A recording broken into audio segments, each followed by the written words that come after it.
તમારા નામનું એક સ્ટોક લઈને આવું છું, દીપક નાઇટ્રાઇટ.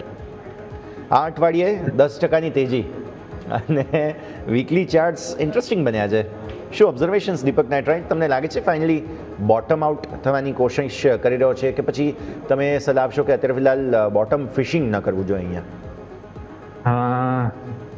જો અત્યારે એની પરિસ્થિતિ એવી છે કે ઇટ ઇઝ સ્ટક, એટલે આપણે કહીએ ને એક જગાએ જી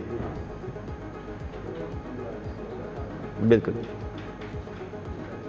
અને અત્યારે ટ્રેડ કરી રહ્યો છે 1664, તો 1671, એટલે આપણે એમ થોડું રાઉન્ડ ફિગરમાં લઈને ચાલીએ કે 1680 ની ઉપર ક્લોઝ થાય તો પછી એવી શક્યતા ખરી કે ભાઈ આ જઈ શકે 1850ની આસપાસ સુધી.